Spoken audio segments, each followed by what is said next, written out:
У беларускі здарыўся выкідыш на 22-м тыдні цяжарнасці. Трагедыю складнілі ўмовы, у якіх апынулася жанчына. Яна мусіла нараджаць у звычайнай палаце на вачах сваёй суседкі. Выпадак атрымаў розгалас у соцсетках. У каментарах многія жанчыны абурыліся сітуацыяй і падзяліліся сваімі сумнымі гісторыямі родаў. Падрабязнасці Аліна Скрабунова. Бяры пялюшку і нараджаю палаце. Гэтак паводле карыстальніцы ТРЭЦ загадалі цяжарнай жанчыне ў 5-й менскай гарадской больніцы. У палаце ў гэты момант былі двое. Сама цяжарная з замерлай цяжарнасцю і пацыентка, якая ніколі раней не нараджала і трапіла ў гінекалагічнае аддзяленне з іншай прычыны. У дзяўчыны адышлі воды і пачаліся схваткі. Пачало выходзіць дзіця. Сяброўка пабегла клікаць хоць каго-небудзь. Ёй у адказ сказалі, ну дык няхай кладзецца ў ложак, рассоўвае ногі і нараджае. Сяброўка вярнулася ў палату і трымала дзяўчыну гэтую за руку падчас патугаў. Убачыла мёртвае дзіця і плацэнту. Доктарка прыйшла, калі ўжо ўсё было на выхадзе. Намеснік галоўнага доктара 5-й менскай больніцы Васіль Шостак у каментары онлайнеру патлумачыў, што сітуацыя шараговая. Маўляў, пацыентак з выкідышам у радзільнае аддзяленне не кладуць, а доктарка да пацыенткі прыйшла, як толькі змагла. Нідзе ў нашай краіне не вылучаюцца палаты для перапынення цяжарнасці. У нас такога няма. Гэта парушэнне правоў жанчын. Гэта аддзяленне гінекалогіі. Тут у кожнага ёсць нейкія захворванні. Калі мы ўсіх пацыентак будзем ізаляваць адну ад адной, то я не ведаю, якога памеру мусіць быць аддзяленне гінекалогіі. Тут я не соглашусь, что она была кинута на произвол. Ей была сделана правильная индукция. Все случилось, как и должно было случиться. И тут, эмоционально, да, это тяжело, но с медицинской точки зрения я не вижу, к чему придраться. Я понимаю неприязнь другой пациентки, что это не та история, которую хотелось бы видеть. И, в принципе, нужно идти к тому, что один пациент равно одна палата и точка. Это правильно. Или палата должна быть как-то изолирована. У каментарах соцсетцы ТРЭЦ жанчыны актыўна дзеляцца непрыемным досведам родаў і паблажлівага стаўлення да жанчын з боку персаналу. 5-я радзільня – гэта сапраўднае пекла для жанчын. Я там у паталогіі цяжарных ляжала. Яны ненавідзяць жанчын і здзекуюцца з іх. У мяне была дакладна такая ж сітуацыя ў абласной радзільні. Я лавіла дзіця ў суседкі, яны не давалі ёй нават пялюшкі. У Віцебску нараджала двойню на 20-м тыдню ў вядро ў прыбіральні. На жаль, гэта не радзільня такая, а сістэма такая, дзе не прадугледжана нічога. Але доктар Станіслаў Салавей настойвае, праблема не ў канкрэтнай больніцы. У нас есть очень сильное выгорание, у нас есть очень сильное обесценивание пациента, у нас есть довольно агрессивное акушерство, связанное с внутренними процессами, с этим нужно бороться и правильно, но это не проблема конкретной больницы, это проблема всей системы. Никто не приходит в медицинский университет, поступающий с желанием унижать, оскорблять и делать кому-то больно. Все идут помогать, но, к сожалению, система делает из людей то, что мы имеем. Другая праблема, якую паказаў выпадак у 5-й менскай больніцы – вострая нястача медычнага персаналу. Праз адсутнасць санітарак суседка цяжарнай жанчыны мусіла сама прыбіраць палату пасля здарэння. Іншая карыстальніца ТРЭЦ, якая назвалася працаўніцай 5-й больніцы, пацвердзіла кадравую праблему. У тым самым аддзяленні няма ніводнай санітаркі. Старэйшая замяняе раздавальніцу, а 2 медсёстры па адной працуюць сотні праз сотні на абодва пасты. Сумарна закрыта толькі 1/6 ад усіх ставак. 1/6 патрабаванага персаналу на аддзяленне 50 плюс-мінус чалавек. Намеснік галоўнага доктара больніцы Васіль Шостак далікатна абмінуў пытання нястачы персаналу і толькі зазначыў, што прыбірацца ў палаце абавязак санітарак. Затое на сітуацыю адрэагаваў камітэт аховы здароўя Менгарвыканкаму, які заявіў пра дэталёвае ведамаснае правяранне. Аліна Скрабунова, Белсат. Памер выплатаў на дзяцей да 3 гадоў прывяжуць да рэальнага заробку бацькоў. Гэткую ініцыятыву ўраду падтрымаў Лукашенка, ды падчас нарады з чыноўнікамі загадаў прыдумаць, якім чынам яшчэ заахвоціць беларусаў нараджаць хаця б 2 дзяцей на сям'ю. На государственном уровне нужно найти действенную формулу, которая, во-первых, оживит демографические процессы, во-вторых, станет мотивацией к осознанному материнству и отцовству. Сделает их, как модно говорить, модным трендом. Новый законопроект плануецца разгледзець у парламенце восенню, а запрацаваць новыя правілы могуць з наступнага года. Цяперашнія выплаты аднолькавыя для ўсіх, незалежна ад таго, які даход чалавек меў да выхаду ў дэкрэт. Паводле новага законапраекту сума будзе разлічвацца ад папярэдняга заробку. Тыя, хто меў высокі даход, змогуць атрымліваць значна больш. Абяцаюць чыноўнікі і абавязковы мінімум, гарантаваны ўсім. При этом сохранится минимальная гарантия, та, которая сегодня есть, то есть минимальная планка, рассчитанная в зависимости от уровня доходов, не будет ниже действующего размера пособия. И максимальный размер также будет ограничен уровнем средней заработной платы в стране, дабы не формировать вот это некое расслоение, да, скажем так, и неравность вот в размере пособий. Для чего это делается? Мы как раз-таки, оно направлено на более раннее рождение ребенка нашими женщинами. Соответственно, дабы рождение ребенка, да, и вот, скажем так, утрата вот этого дохода, да, заработной платы, несоразмерная с уровнем пособия, которое сегодня, да, вот, было минимальным, поэтому мы и предложили вот этот вариант, именно рассчитывать пособие от уровня дохода. На беларуска-расійскай мяжы пасля удару дрона часова прыпыніў працу пункт пропуску селішча Красны камень. Паводле сведчанняў кіроўцаў у тэматычных чатах, сабраных выданнем «Флагшток», атака адбылася раніцай. Ад удару загарэліся 2 цяжкавікі, а рух праз мяжу цяпер заблакаваны. Журналісты выдання «Зеркала» датэлефанаваліся ў расійскую федэральную службу нагляду ў сферы транспарту. Там вынікі атакі адкрыта каментаваць адмовіліся, аднак пацвердзілі, што праца прапускнога пункту сапраўды рэгулярна спыняецца праз пагрозу нападу БПЛА. Красны камень – гэта той самы пункт пропуску, дзе на пачатку ліпеня пад удар дрона трапіў аўтобус і фуры з Беларусі.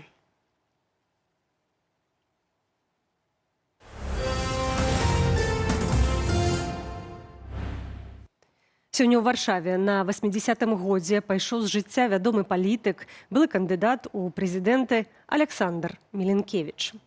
Прадстаўнікі дэмакратычных сілаў, грамадскія дзеячы і палітыкі успамінаюць асобу Міленкевіча і ягоны ўнёсак у беларускую справу. Кацярына Андрэева. Пра смерць Александра Міленкевіча раніцай 11 жніўня паведамілі ягоныя сваякі. Сёння о 7:15 раніцы адышоў у вечнасць Александр Міленкевіч. Амаль год палітык змагаўся за жыццё. Мінулай восенню пасля аперацыі выдалення тромба у яго развіўся ацёк мозгу. 3 тыдні Міленкевіч правёў у рэанімацыі, перанёс некалькі цяжкіх інфекцыяў, потым працяглае і складанае лячэнне. Паводле жонкі палітыка Інны Кулей у яго не працавала левая рука, таксама былі праблемы з нагамі. Увесь гэты месяц мы ходзіліся на эмацыйных арэлях. Крок наперад, крок назад. Александр Міленкевіч – адна з найбольш яскравых фігураў дэмакратычнага руху ў Беларусі. Выхадзец з сям'і гарадзенскай інтэлігенцыі, ён пачынаў як выкладчык фізікі. У 90-е працаваў намеснікам старшыні гарвыканкаму ў горадні, пазней заняўся грамадскай дзейнасцю, пашыраў беларускую культуру, мову, гісторыю. Ягоная гэта такая адкрытасць чалавечнасці, яна сапраўды растоплівала любы лёд, і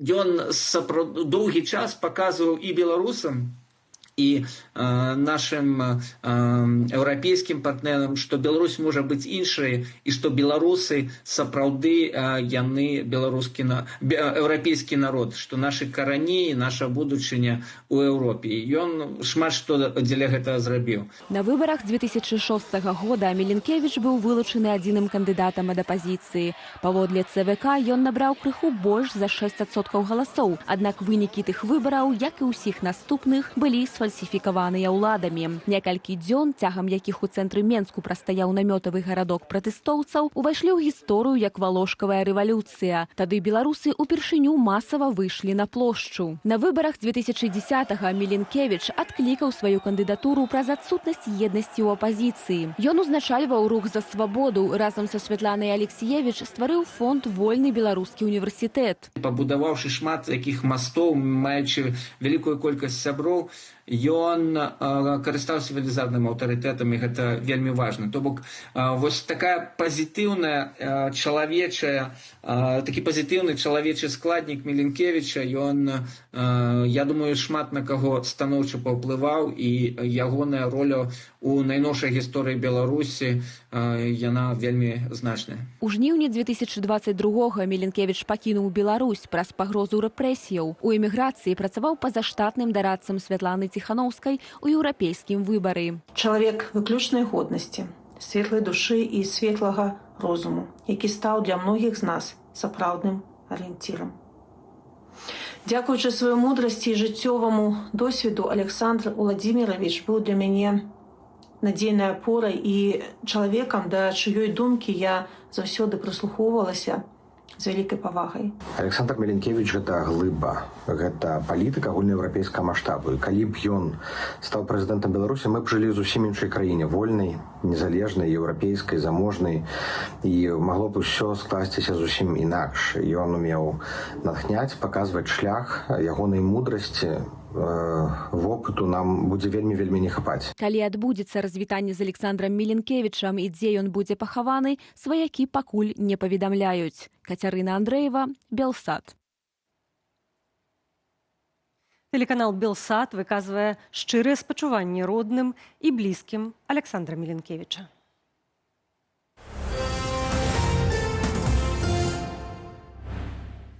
У Міністэрстве замежных справаў растлумачылі правілы мінання мяжы для беларусаў з падвойным грамадзянствам ды іхных дзяцей. Ведамства пайшло на гэты крок пасля рэзананснай гісторыі, калі беларуску, што везла на радзіму дзяцей з замежнымі дакументамі, папярэдзілі, што назад без беларускіх дакументаў дзяцей папросту не выпусцяць. В соответствии с белорусским законодательством, если на день рождения ребенка хотя бы один из его родителей состоит в гражданстве Республики Беларусь, то такой ребенок приобретает гражданство Республики Беларусь по рождению, независимо от места рождения. За лицом, являющимся гражданином Республики Беларусь, не признается принадлежность к гражданству иностранного государства. Гэта азначае, што ўезд у Беларусь і выезд з яе магчымы выключна паводле дзейнага беларускага пашпарту. Калі ж дакумент пратэрмінаваны, страчаны альбо дзіця яшчэ не мае беларускага пашпарту, у консульстве за мяжою можна атрымаць толькі пасведчанне на вяртанне. Аднак у Міністэрстве замежных справаў адмыслова акцэнтуюць увагу. Гэта дакумент аднаразовага дзеяння. Ён дазваляе толькі ўехаць у краіну, а вось выехаць паводле яго назад за мяжу ўжо не ўдасца. Каб пакінуць Беларусь, суайчыннікам давядзецца прайсці ўсю працэдуру афармлення паўнавартаснага беларускага пашпарту ўнутры краіны. Швецыя змяніла правілы для беларусаў у эміграцыі. Цяпер ім больш не трэба ехаць на радзіму па новыя дакументы. Міграцыйная служба краіны абнавіла сваю прававую пазіцыю і афіцыйна прызнала. У цяперашніх умовах заклікаць беларусаў ехаць у Беларусь па дакументы небяспечна. Шведскія ўлады таксама спаслаліся на заяву адмысловага спавяшчальніка ААН пра тое, што забарона на выдачу пашпартоў за мяжой – гэта частка палітыкі пакарання эмігрантаў за іхную палітычную нелаяльнасць. Цяпер беларускія грамадзяне змогуць атрымаць шведскі пашпарт замежніка.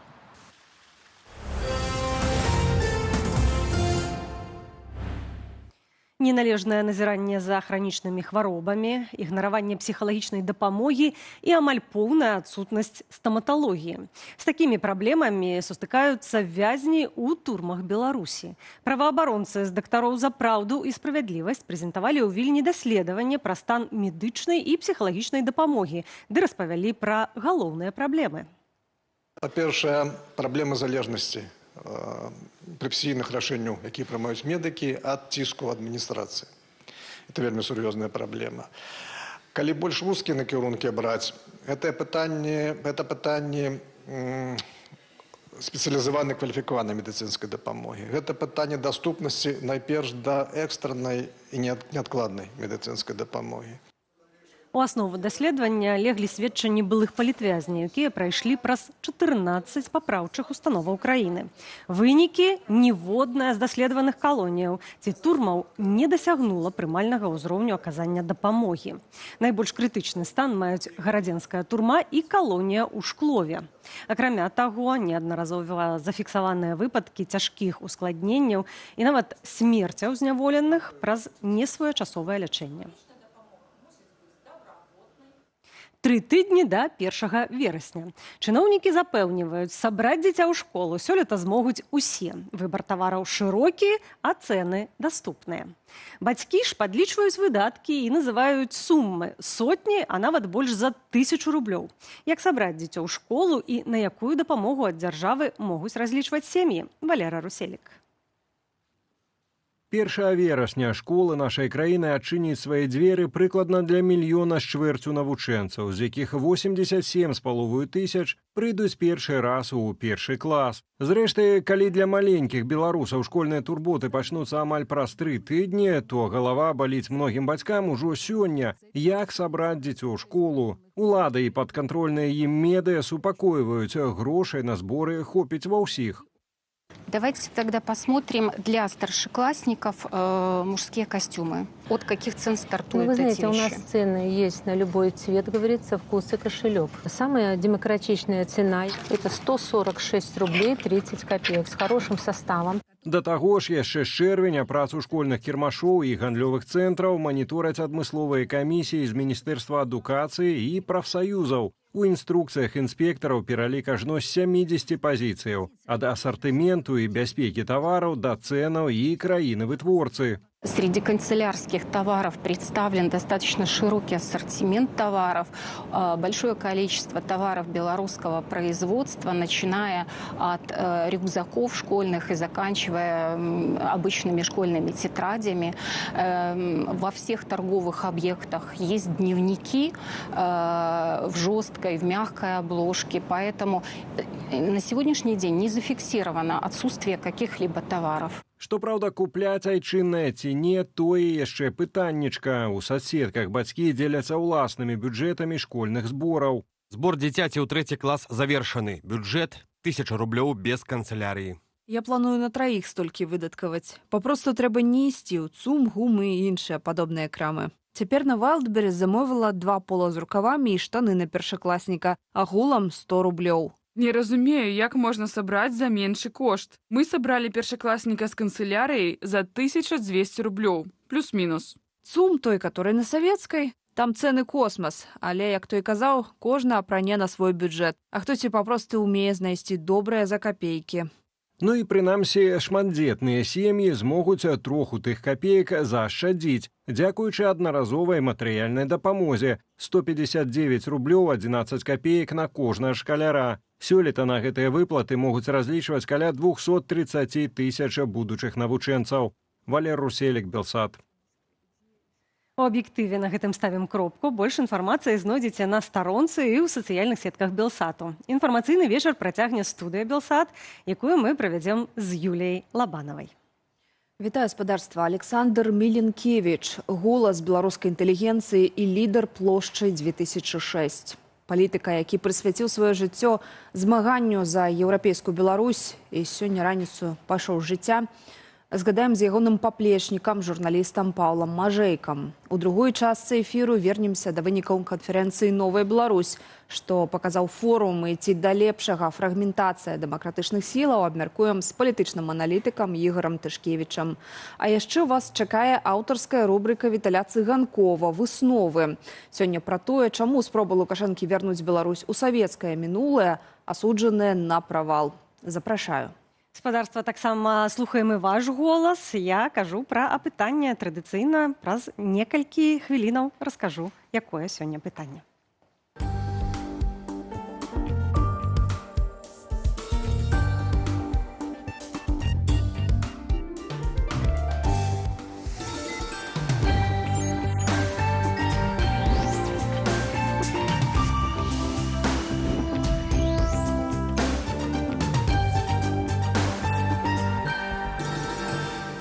Господарства, гэта студыя Белсат, Анастасія Русецкая, і Юлія Лабанова. І, як я і казала, наше апытанне на сёння. Мы задаем вам пытанне, ці сачылі вы за канферэнцыяй «Новая Беларусь», якая адбылася ў выходныя. І варыянты адказаў простыя: так, не, удзельнічаў, альбо толькі чуў. Калі ласка, галасуйце, да гэтай тэмы яшчэ вернемся. А А пачнем з сумнай навіны сённяшняга дня. Ва ўзросце 79 гадоў пасля цяжкой хваробы памёр Александр Міленкевіч. Голас беларускай інтэлігенцыі, адзіны кандыдат ад апазіцыі на выбарах 2006 года. Ён не спыняў сваёй барацьбы за еўрапейскую Беларусь падчас падзеяў 2020 года. Навуковец фізік, які выкладаў у Алжыры, і прынцыповы гарадзенскі інтэлігент. У першай палове 90-х працуючы віцэ-мэрам горадні, Александр Міленкевіч ратаваў гістарычную спадчыну. А ў 1996-м добраахвотна пайшоў у адстаўку на знак пратэсту супраць знішчэння дэмакратыі. Але зорны час Міленкевіча ўжо ў маштабе гісторыі Беларусі надышоў у 2006 годзе, калі яго абралі адзіным кандыдатам у прэзідэнты. Спакойны і еўрапейскі Міленкевіч узначаліў плошчу Каліноўскага, намётавае мястэчка ў Менску. Мы патрабуем сумленных выбараў! За сваю мужнасць падчас тых падзеяў ён атрымаў прэмію імя Сахарова ад Еўрапарламенту і адчыніў для дэмакратычнай Беларусі дзверы найвышэйшых кабінетаў еўрапейскай палітыкі. Новы этап барацьбы пачаўся пасля 2020 года. Александр Міленкевіч заняў пасаду дарадцы Святланы Ціханаўскай у рэалізацыі еўрапейскага выбару. Адначасова ён заснаваў вольны беларускі універсітэт, каб даць эміграцыйнай моладзі сучасную адукацыю і падрыхтаваць рэфарматараў для будучыні. У канцы мінулага 2025 года Александр Міленкевіч прайшоў праз цяжкую аперацыю выдалення тромба і заставаўся ў працяглым перыядзе рэабілітацыі. Сёння раніцай сэрца беларускага палітыка спынілася. Мы выказваем спачуванне блізкім і родным Александра Міленкевіча, а таксама ягоным паплечнікам. І згадаем палітыка з Паўлам Мажэйкам, журналістам і таксама паплечнікам Александра Міленкевіча, якому пашчаслівілася блізка ведаць спадара Александра і папрацаваць з ім падчас выбараў 2006 года. Спадару Павел, вітаем вас. Вітаю. Видите, я поглядел зараз ролик, вот это невеличкий, что вы показали. Конечно, я разумею, як это важно у житті быть на своем месте. И как раз вот Александр Міленкевич, я знову ж з усмешкой на вот это кажу, але здорово вельмі, что он был на своем месте. И самое главное, что он тем выкликом, тем сподіванням, на які його складали, он, здається, это все витримав і сапраўды был корисний для беларускай справы. А уласна, калі мы кажам пра беларускую справу, то асабіста вы якую асноўную ролю ягоную бачыце, што ён зрабіў для Беларусі? Перадусім. Ведаеце, будзе абавязкова ісці час на якія-то грунтоўныя там падсумаванні ролі значэння, напэўна, тому што фігура сапраўды масштабная не толькі на беларускі ўзровень, а на ўзровень нашага рэгіёна, ўсходняй Еўропы. Для мяне, перш за ўсё, гэта цікавы чалавек, з якім сапраўды можна было гадзінамі размаўляць пра важныя какие-то справы для нас абодвух. І было, я вот до этого часу не могу так для себе як бы усведоміць, што наша розніца была ва ўзросце там более за 30 гадоў. А я разумеў, адчуваў, што гэты чалавек, для гэтага чалавека важна моя думка. І гэта не такая звычайная банальная, скажем, такая ветлівасць, так чалавечая, але менавіта тое, што чалавек умеў слухаць. Напэўна, гэта адрознівае, скажем, ёсць такім прыкметай сапраўды разумнага, выхаванага, інтэлігентнага чалавека, але тое, што ён не гледзячы на то, што табе, перед тобой там малады чалавек, але ён цябе слухае, гатовы успрымаць все, што ты гаворыш, і нават гатовы карэктаваць якія-то свае думкі, свае дзеянні, гэта направду золотого варта. Таму для мяне Александр Владимирович, гэта для мяне, для моей сям'і, гэта найперш вось той чалавек, які умее слухаць, умее слухаць не людзей, якія вакол яго. І таксама я вот просто в такім, вот зараз зноў жа в такім захапленні з аднаго боку, то што як толькі нас тады выкінули у верасні того года з Беларусі рэжым Лукашэнкі, Александр, мне здаецца, в першыя самыя дні патэлефанаваў, кажа, я приеду. То есть я бачу, што ён уже, напэўна, ведаў пра сваю аперацыю, якую трэба будзе, нібыта аперацыя планавая, але ў той же час яна складаная, але ён знайшоў разам з жонкай з Інай приехали просто доведацца, як у мяне справы праз некалькі дзён пасля таго, як мяне выкінулі з Беларусі. Направду гэта тое, што расчульвае. Калі мы ўзгадваем 2006 год, варта браць пад увагу, што мінула з таго часу не мала, не многа, а цэлых 20 гадоў. І, натуральна, сярод нашых гледачоў ёсць людзі, якія нават не нарадзіліся ў тым годзе. Давайце вернемся да таго 2006 года і ўзгадаем, што пра яго казаў, уласна, спадар Александр Міленкевіч. Адна рэч, якую варта браць у разлік. Дэмакратычны кандыдат павінен мець падтрымку прынамсі паловы выбарцаў, чаго нам, на жаль, не стала ў 2006. А вам як узгадваецца тыя падзеі? Я хочу нагадаць, што вы это адзначылі, што это было все ж таки 20 гадоў таму. Я быў на 20 гадоў маладзейшы, напэўна, такі большым быў максімалістам. Пэўныя рэчы мне здавалася, што яны прасцей, чым ёсць.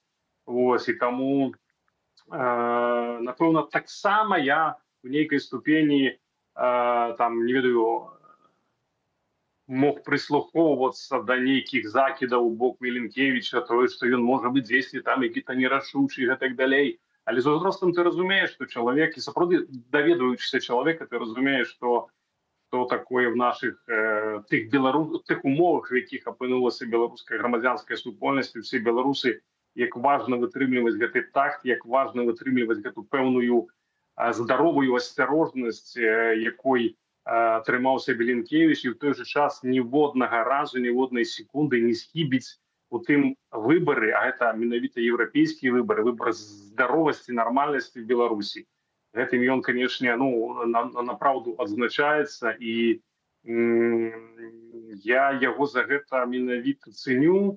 І зноў жа, я калі узгадваю, скажем, падзеі 2020 года, разумею, наколькі важна нармальная палітычная эліта, якой большасць сваёй нам не хапіла ў 2020 годзе, калі чыноўнікі, тыя людзі, якія прымалі рашэнні, выбралі не народ, а выбралі трымацца за ўладу і забяспечваць захаванне ўлады Александру Лукашэнку. Я ўзгадваю зноў жа часы пачатку 90-х гадоў, калі Беларусь атрымала магчымасць развівацца як незалежная краіна, і Міленкевіч якраз быў сярод тых чыноўнікаў, тых людзей, той палітычнай эліты, якая выбрала бок народа, выбрала бок нармальнасці, выбрала бок адстойвання свабоды слова, свабоды веравызнання, свабоды мітынгаў, волевыяўлення. І таму, напэўна, ён цэлым аграмадная маса людзей яго любіць, паважае і шануе. Вось сапраўды гэта інтэлігентнасць і жаданне заўжды быць маральным арыенцірам. Ці гэта дапамагло яму ў 2006-м аб'яднаць беларускую апазіцыю, стаць адзіным з такіх лідараў, ці ў гэтым сакрэт, уласна, на вашу думку? Ведаеце, я зноў жа кажу, што я бы хацеў бы узгадваць на дадзены момант все ж такі асобу, якую я вельмі цэню. Я сабе нават, ведаеце, 25 ліпеня у яго быў чарговы дзень нараджэння, і мы так ліставаліся, натуральна, што з дапамогай Інны Феліксаўны, ягонай жонкі, ліставаліся смс-амі, і яна кажа: ты, Паша, запішы відэо, таму што ён, конечно, Александр там чытае смс-кі, лепей відэа. І я так вот заўсёды, ведаеце, зараз дайду дадому, знайду лепшыя дэкарацыі, а тут трэба дзяцей пакласці спаць, добра, заўтра, паслязаўтра, і страшэнна шкадую, што я не запісаў яму відэа альбо аўдыа, нейкіх пажаданняў сваіх і падтрымаць чалавека. І заўсёды разумееш, вось пасля таго, як чалавек адышоў, што, ты меў гэтыя свае там 3-5 хвілін падтрымаць і не зрабіў гэтага. Таму я таксама для сябе такую выснову раблю, што не трэба траціць час на якія-то дробныя рэчы, якія нічого не значаць. Трэба быць і падтрымліваць сяброў, людзей, которые блізка з табой, цэняць сябе, любяць. Калі мы больш хочам паразмаўляць пра спадара Александра як пра асобу, давайте згадаем, што вы абодва гарадзенцы і, можа быць, як гэты перыяд жыцця гарадзенскі паўплываў на яго і узамен, што горадня дала яму як асобе. Ведаеце, зноў жа, вось гэта ягоная трыяда, якая з ім прайшла праз усё жыццё, вось Беларусь, гародня і ягоная малая радзіма Бершты, гэта, як модна цяпер казаць, вот это такія месцы сілы ягоныя. І для мяне гэта таксама, я бачыў чалавека, для якога важна месца, дзе ён нарадзіўся, важна падзеі, якія адбываліся в ягонай сям'і, там, задоўга да ягонага нараджэння. Гэта вось гістарычная памяць, якую ён вельмі моцна цэніў. Я памятаю, як для яго было вельмі важна усведамляць, што ягоны дзед быў адным з лідараў таварыства беларускай школы у 20-х гадах 20-го стагоддзя. Ён змагаўся менавіта за тое, каб беларусы мелі права навучацца па-беларуску, змагаліся за сваю дзяржаву. Для яго было гэта неверагодна важна менавіта таму, што вот это усведамленне, што ты стаіш па правым баку справы. А мы разумеем, что люди, которые вышли из Советского Союза, это, видите, это вечный страх для интеллигенции, это вечное незакранальне там пытанняў национальных, нейкіх важных, а плюс уже не кажучы про нейкія палітычныя свободы. Вот, и тому вот я просто разумею, наколькі для яго было важно ведаць і усведамляць, што ён працягвае справу сваіх продкаў, а гэтая справа сягала нават паўстання Кастуся Каліноўскага. Таму вот гэта вось адчуванне малой радзімы, я паўтаруся яшчэ і гародні, і наогул Беларусі, гэта, конечно, тры слупы, якія дапамагалі ему ствараць візію такой нормальной, здоровой Беларусі. Еще важный момент, які хацеў бы я падкрэсліць,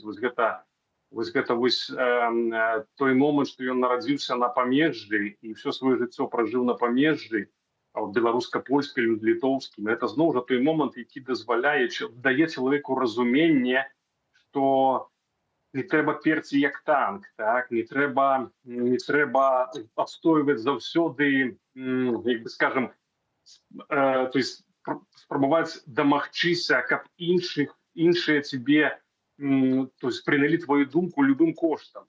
Это вот вельмі важный момент дамаўляцца, бо иначе, калі ты не будешь дамаўляцца со своими суседзямі, со своими сябрамі, со своими аднадумцамі, паплечнікамі, а нават чымсьці канкурэнтамі, заўсёды знойдуцца тыя, хто скарыстаюцца гэтым вашым гэтым непаразуменнем. Таму вось это вось адчуванне памежжа, адчуванне значнасці, как бы той сілы гэтага памежжа, якую ён в сабе нёс, то гэта таксама той момант, які вот я сам для себе адзначаю сёння, вот цэлы дзень узгадваючы Александра Міленкевіча.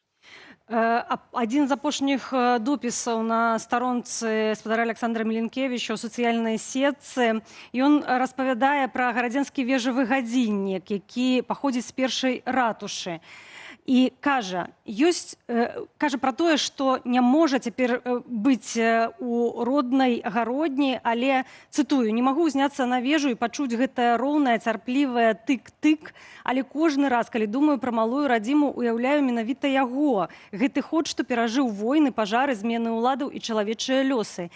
Ёсць у гэтым нешта суцяшальнае. Мы можам з'язджаць, губляцца ў дарогах, шукаць сябе, але ў гародні будзе тое сэрца, што б'ецца і без нас, і для нас. І сёння можна пачуць, што пра Міленкевіча кажуць, сышла эпоха. З гэтым цяжка не пагадзіцца. Але на вашу думку, Беларусь без Міленкевіча і з Міленкевічам. Як змяніў Міленкевіч Беларусь і беларусаў?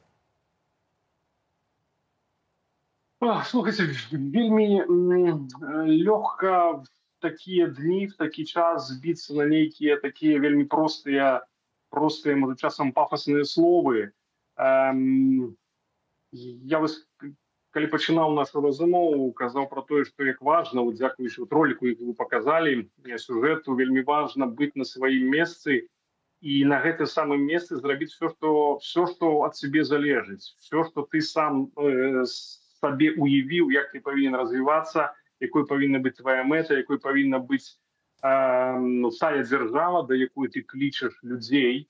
то якраз, паўтаруся, Міленкевічу удалося всім сваім жыццём показаць, што ён быў на сваім месцы.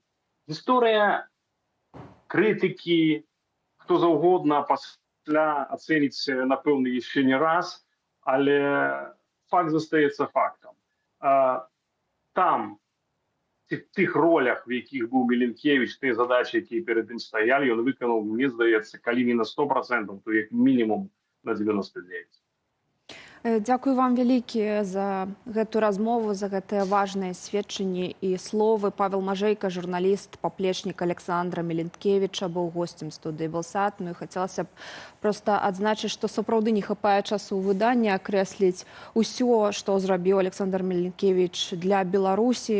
Гэта аднаўленне грамадзянскай супольнасці ў горадні, гэта і еўрапейскі выбар, да якога ён імкнуўся, і гэта таксама ідэя, якой ён жыў апошнія гады, стварыць вольны універсітэт. Варта таксама згадаць і стыпендыю Каліноўскага для рэпрэсаваных студэнтаў з Беларусі, якая працавала тут у Польшчы ў замежжы.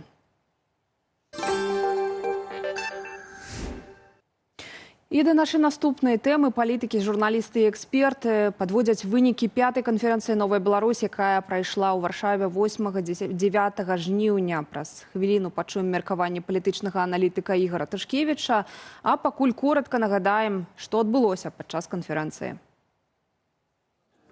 5-я юбилейная конференция «Новая Беларусь» и 6-я гадавіна падзеяў 2020 года собрала разом палітыкаў, грамадскіх дзеячаў і прадстаўнікоў дыаспараў. Галоўны тренд сустрэчы – пошук новага вакна магчымасцяў на фоне зацягнутых рэпрэсіяў і суддзелу Лукашэнкі ў расійскай вайне супраць Украіны. Дэмакратычныя сілы прынялі адразу 9 рэзалюцыяў. Ключавы кірунак – стратэгія «Постлукашэнкаўская Беларусь», распрацаваная супольна з экспертамі БЭРАК, дарожная мапа. Яе мэта еўраінтэграцыі. На гэтым шляху збіраюцца ўзмацніць працу на ўкраінскім кірунку. Апроч таго, абвесцілі гатоўнасць да так званага круглага стала, аднак ні сам Лукашенко, ні ягоныя паплечнікі не выказваюць жадання нейкіх перамоваў. А самыя дэмакратычныя сілы прадэманстравалі сепарацыю. Аналітыкі адзначаюць, што група Віктара Бабарыкі аформілася ў самастойны палітычны суб'ект з уласным праектам «Беларуская сетка». Канферэнцыя паказала, што беларускія палітыкі здольныя генераваць еўрапейскія планы для будучыні, пакуль без рэальных інструментаў уплыву внутры самой Беларусі. І да нашага эфіру далучыўся Ігор Тышкевіч, палітычны аналітык з Украіны. Вітаем вас. Добрый вечер. Добрый вечер. Перадусім, дазвольце першае пытанне ўсё ж такі вам задаць пра Александра Міленкевіча. На вашу думку, які ўнёсак ён, якую спадчыну пакінуў Беларусі? Ну, пра такіх людзей кажуць, што гэта глыба. Мне пашчасціла з ім працаваць яшчэ напрыканцы 90-х, пачатку нулевых, яшчэ Беларускай асацыяцыі рэсурсных цэнтраў. Ну, магу сказаць, што такіх палітыкаў у край мала. Чалавек гонару, годнасці, чалавек слова. І такіх мала. Дзякуй вялікі, светлая памяць. І перайдзем да канферэнцыі «Новая Беларусь», якую вы таксама аналізавалі. Адзін з аспектаў, які вы адзначылі ў сябе на стронцы ў Фейсбуку, гэта сегментацыя дэмсілаў, маючы на ўвазе праект Віктара Бабарыкі «Беларусь Нетворк», які ён там прадставіў на гэтай канферэнцыі. І вось пытанне такое. Тое, што з'яўляецца, сегментуюцца дэмсілы, гэта хутчэй пазітыўная з'ява ці негатыўная, бо з аднаго боку офіс Святланы Ціханаўскай шмат крытыкавалі за нейкую такую манаполію, а з іншага боку таксама можа сведчыць пра адсутнасць еднасці сярод дэмсілаў. Ну, давайте, калі ўжо адсылка да, скажем так, таго, што напісаў, то я б сказаў, што тут сегментацыя не толькі ў пытаннях групы Бабарыкі. Потому что я вызначил 3 ключевых момента. Первый момент так, это то, что группа вокруг Бабарыкі, она будет все далее и более позиционовать себя как самостойного гульца, який стоит на ровных со Святланой Тихановской. С позитива это конкуренция, с негатива, ну так, тут так само питание для кого як, это питание восприняття пані Тихановской как одноособного лидера, там, демократичных ці неких інших сил. Гэта першая ёсць, і гэта канферэнцыя стала фактычна дэманстрацыяй таго, вот такой фінальнай што Бабарыка ён будзе ўваходзіць у палітыку, ён будзе ўваходзіць менавіта з гэтых пазіцый. Другая, скажем так, другі чыннік сегментацыі гэта хутчэй звязаны з групамі па-за межамі Беларусі.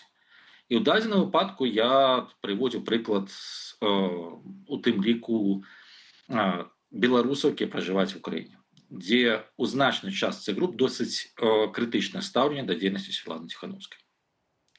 І тое, што Святлана Шаціліна падала ў адстаўку, гэта ў тым ліку ускосная праява таксама з гэтага непаразумення, таму што ёсць пэўныя альбо чаканні, альбо бачанні, як мусіць працаваць ці чалавек, ці структура, якая называецца, бярэ на сабе сцяг лідарства у, назовем так, дэмакратычным полі, як мусіць працаваць в Украіне. І паколькі адказаў з Вільні пасля з Варшавы не было, то адпаведна гэта непаразуменне, гэтая спроба адасобіцца канчаткова, она будзе толькі ўзрастаць. Я вельмі спадзяюся, што, можа быць, пані Зазулінская гэта атрымаецца нейкім чынам, скажем так, згладзіць гэтыя вострыя куты. Цалкам нівеляваць гэту праблему, наўрад ці атрымаецца. Але падазрую, што падобныя працэсы могуць пачацца і ў іншых краінах. Трэцяе, гэта спробы самасегментавацца самих, назовем так, дэмакратычных палітычных актывістаў. Таму што адразу з некалькіх крыніцаў пайшоў пасыл, што канферэнцыя стае элітарнай, мы палітычныя эліты і так далей. І адпаведна праводзіцца, назовем так, пэўна такая межа, што ёсць мы, эліта, і ёсць і астатнія. Вось гэта самае небяспечнае, таму што калі ты звычайна згледзіш ад палітычнай эліты альбо эліты нацыянальнасці і так далей, гэта вытворнае ад знешняга вызнання, што гэтага чалавека вызнаюць аўтарытэтам. А калі чалавек сам на сябе прымярае гэты картуз, нічога апроч смеху не выходзіць. І ў дадзеным выпадку гэта небяспечна. Трэці чыннік – гэта ўкрай небяспечны працэс. Так, выбачайце, можа быць, што я ў першым пытанні ўсё не пералічыла, але планавала абмеркаваць усе пункты, усе вашыя тэзісы, толькі што па чарзе. Давайце яшчэ вернемся да гаспадара Бабарыкі. Ўсё ж такі, калі структуры офісу Святланы Ціханаўскай і ўсе структуры дэмакратычных сілаў, можна сказаць, што іх легітымнасць прызналі, таму што дыпламаты прысутнічалі на... Хвілінку. Давайте разберемся в дефиниции. Что такое легитимность, что такое легальность? Легальность – гэта наколькі тая ці іншая група мае законнае права аддаваць распараджэнне іншым альбо атрымаць нейкую функцію. Легітымнасць, наколькі мэтавая група вызнае, што яны маюць гэтае права. Таму легітымнасць прызналі, прашу прабачэння, гэта масла масляное. Згледзяшчы, скажем так, легітымнасці на знешнім полі, так, яна станам на сёння ёсць, я маю на ўвазе, што з офісам Святланы Ціханаўскай, самой Святланы Ціханаўскай размаўляюць. То бишь, легітымнасць як прадстаўніка альбо як голаса пэўнай частцы беларусаў. З гледзяшча працэсу ўнутры Беларусі, спадзяюся таксама, што ёсць, але я думаю, што значна меншым было.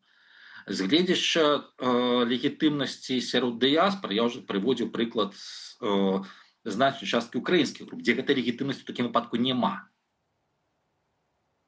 Калі адкрытым тэкстам гавораць і пішуць, што чаму вы мусіце нас прадстаўляць, гэта гаворыць, што легітымнасці сярод гэтых групаў, яшчэ раз, сярод гэтых групаў, і яе няма. І прайшло пасля 2020 года ўжо 6 год. І адпаведна з'яўленне роўна, скажем так, пазіцыянуемага палітычнага цэнтру яшчэ аднаго, цяжка было б уявіць у, назовем так, 2020-2021 годзе. Хаця першая канферэнцыя «Новая Беларусь», я хочу нагадаць, она ўзнікла якраз таки і была склікана як рэакцыя на пэўныя закіды, што офіс дакладней, што Святлана Ціханаўская манапалізуе усю працу. І стварэнне, скажем так, кабінета якраз таки было прымеркавана альбо мала за мэту згладзіць вось гэту праблему. Менавіта на цяперашняй канферэнцыі акурат і прагучала тое, што все утварэнні палітычныя працягнуць сваё існаванне, і адна з ідэяў таксама гучала пра рыхтаванне да акна магчымасцяў. Як вы, на вашу думку, гэта можна ацаніць? Гэта сапраўды цяпер самая галоўная задача дэмакратычных сілаў чакання? Нецензурно выражаться нельга, так? Конечно, не. У такім выпадку гэта глупства. У такім выпадку гэта глупства. Таму што калі ты займаешься палітыкай, ты робіш все магчымае, каб у цябе з'явілось акно магчымасцяў для таго, каб уплываць на працэсы. Гэта азначае, што ты спрабуеш ствараць гэта акно магчымасцяў. Што ты суб'ект, што ты на гэта працуеш. Дзесьці ў медыйным полі, дзесьці яшчэ, а калі ты просто сидзіш і чакаеш в акна магчымасцяў, тады ты аб'ект, то бишь ты чакаеш, што добрыя дзядзі звонку прынесуць тебе магчымасць паўдзельнічаць у беларускай палітыцы. З пункту гледжання грантавага цыкла, вот калі ты, скажем так, жывеш у фармаце грантавай падтрымкі, гэта нармальная логіка. З пункту гледжання палітычнай логікі, прашу прабачэння, гэта глупства. Нікога не хочу пакрыць, але гэта такая моя думка. Магчыма, суб'ектнасць дэмакратычных сілаў мы пабачым і падтрымку дэмакратычных сілаў мы пабачым крыху пазней, бліжэй да, калі сітуацыя ва ўкраіне будзе прыспяшаць перамовы, але пакуль што мусім паставіць кропку ў гэтай размове. Дзякуем вам вялікі. Ігор Тышкевіч, палітычны аналітык, быў госцем студыі Белсат. Ну, ўжо цяпер у нашай студыі з'явіўся Віталь Цыганкоў, які прадставіць сваю аўтарскую рубрыку «Высновы». Вітаем, Віталій, і перадаем табе слова. Дзякуй, калегі.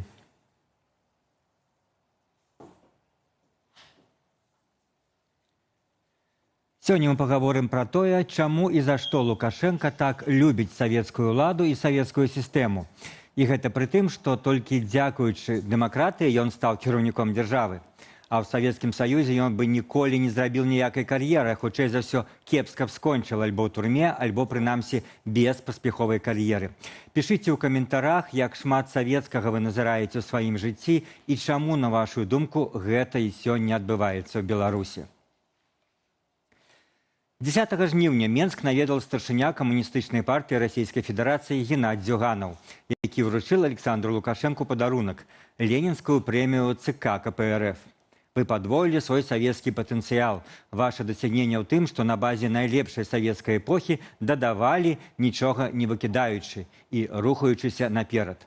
Вось гэта робіць вам гонар. Выдаў такі сумнеўны камплімент Зюганаў. На самой справе гэта поўная хлусня. Ніякага падваення савецкага эканамічнага патэнцыялу ў Беларусі не адбылося. Хаця б адзін прыклад. Трактароў у 90-м годзе выпускалі 100 тысячаў, а цяпер каля 50 тысячаў. Але мы не будзем тут даваць эканамічныя разлікі. Галоўная тэма праграмы разабрацца ў тым, наколькі савецкімі ёсць ідэалогія і стыль кіравання цяперашняй улады. Тое, што Лукашенка глыбока савецкі чалавек і метады ў яго савецкія, з аднаго боку, не трэба асабліва і даказваць. Лукашенка сам часта пра гэта кажа. Вот што ён гаварыў, напрыклад, у 16-м годзе падчас чарговай сустрэчы з тым самым Зюганавым. Мы потеряли страну. Мы действительно потеряли страну. Да. Но знаете, что самое страшное, что мы потеряли? Мы потеряли систему, которую создали за десятилетия, которой вообще равной не было в мире. Самае смешнае, што калі б Савецкі Саюз не разваліўся, то ў той сістэме Лукашенка застаўся б максімум кіраўніком Саўгасу. Такога чалавека з ягоным скандальным характарам не пусцілі б наверх. Ён не прайшоў бы тых шматлікіх кадравых фільтраў, што існавалі пры савецкім ладзе. Ужо толькі той вядомы факт, што ён, будучы старшынём Саўгасу, пабіў механізатараў, адрэзал бы яму шлях наверх назаўсёды. Гэта было ў 90-м годзе, разгул дэмакратыі. Лукашенко абіраецца дэпутатам Верхоўнага Савету і справу закрываюць. І гэта выратоўвае яго ад турмы. Ну, а маральнае разлажэнне, як казалі в той час, пры камуністах кіраўнік любога ўзроўню мусіў хаця б фармальна прытрымлівацца сямейных каштоўнасцяў. І калі нехта не жыве са сваёй законнай жонкай, то такі чалавек не мог зрабіць партыйнай і кіраўнічай кар'еры. Чаму ж тады Лукашенко так любіць савецкую сістэму? Перш за ўсё, савецкасць у яго гэта мадэль улады, грамадства і стасункаў паміж дзяржавай і чалавекам. Гэта тая сістэма, дзе не трэба прыдумляць эканамічных стымулаў, балансаваць паміж рознымі інтарэсамі, а можна проста прымушаць і загадваць. Заставьте их здесь работать именем революции. Делайте что угодно, но приводите все в порядок. Для Лукашэнкі дзяржава важнейшая за асобнага чалавека. Гэта вельмі савецкае ўяўленне. Чалавек мусіць быць часткай вялікага дзяржаўнага механізму, працаваць, выконваць правілы, быць дысцыплінаваным. Адсюль ягоная пастаянная фіксацыя на словах дысцыпліна, парадак, калектыў. Ён фактычна ўяўляе грамадства як добра арганізаваны калектыў, гэткі мурашнік, дзе кожны ведае сваё месца і сваю працоўную функцыю. Лукашенко максімальна не прымае любой самастойнасці і аўтаномнасці чалавека. У сённяшняй Беларусі, як і ў савецкай сістэме, чалавек можа быць свабодным у прыватным жыцці ў пэўных межах, але палітычна ён мусіць быць толькі паслухмяным уладзе і лаяльным. У такой карціне свету свабоднае грамадства само па сабе выглядае як нешта падазронае. Калі людзям даць занадта шмат свабоды, яны пачнуць спрачацца, арганізоўвацца, патрабаваць, галасаваць не так, як трэба, і ў выніку ён згубіць уладу. Аднак Лукашенко не проста чалавек з настальгіяй па СССР. Ён даволі паспяхова адаптаваў савецкую палітычную сістэму да сучаснасці і сваіх патрэбаў. Спачатку ў 95-м пабудаваў вертыкаль уладу, зверху донізу адмяніл выбары кіраўнікоў гарадоў і раёнам. Потым, у 96-м, учыніл фактычна дзяржаўны пераварот, разагнаўшы Верхоўны Савет і скасаваўшы сялякі падзел улады, аснову дэмакратыі. Лукашенко не столькі савецкі камуніст, колькі савецкі памешчык, які атрымаў у свае рукі сучасную дзяржаву. Той самы чырвоны чалавек, паводле Светланы Алексеевич, для якога гвалт і прымус – адзіны спосаб вырашэння праблемаў. У эканамічным сэнсе Лукашенко не камуніст, ён не імкнецца пабудаваць грамадства без прыватнай уласнасці. Ён не спрабаваў аднавіць Савецкі Саюз эканамічна, а і без вялікага энтузіазму прыняў тое, што было немагчыма не прыняць з капіталізму – прыватны бізнес, грошы, спажывецтва, сучасныя тэхналогіі. Але ён па-ранейшаму верыць у вялікую дзяржаўную гаспадарку, дзяржаўныя прадпрыемствы, планавання, кантроль цэнаў, дзяржаўнае размеркаванне рэсурсаў. А, дарэчы, якія вынікі 30 гадоў палітыкі парадку і кантролю? Сам жа Лукашенко днямі прывёў звесткі камітэту дзяржкантролю, паводле якіх за 6 сёлетніх месяцаў парушэнні былі знойдзеныя ў 90% з 1021 праверенага гандлёвага аб'екту. Прапагандысты хваляцца, што ў Беларусі моцная сацыяльная дзяржава, але рэальныя сацыяльныя даброты ўвесь час скарачаюцца. У той час, як у любой сацыяльнай дзяржаве на захадзе людзям, што засталіся без працы і даходаў, даецца істотная, можа нават занадта істотная матэрыяльная дапамога, дзяржава іх не кідае ў бядзе. У Беларусі ж такіх людзей называюць дармаедамі і прымушаюць плаціць за камунальныя паслугі ў разы больш за іншых. Нядаўна Савет міністраў адмяніў чарнобыльскія льготы для 177 населеных пунктаў, у тым ліку Гомель, Лунінец, Ів'я і Лельчыцы. І больш за 560 000 чалавек страцілі статус жыхароў заброшаных зонаў і адпаведныя льготы. Гэта рашэнне красамоўна ўпісваецца ў шырэйшую тэндэнцыю апошніх гадоў паступовага перагляду дзяржаўных сацыяльных абавязкаў. Беларусь ужо не тая дзяржава, якою была ў 2000-е гады, калі высокія даходы ад перапрацоўкі расійскай нафты, эканамічны рост дазвалялі падтрымліваць шырокую сістэму льготаў. Але няма таго, што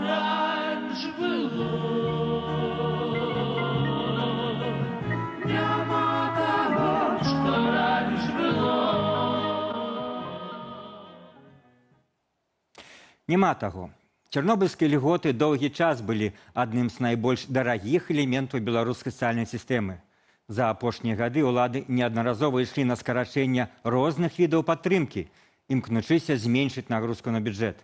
Адбываецца паступовае скарачэнне кола атрымальнікаў асобных льготаў, больш жорсткія крытэрыі прызначэння дзяржаўнай падтрымкі, імкненне знізіць бюджэтныя выдаткі паўсюль, дзе гэта магчыма.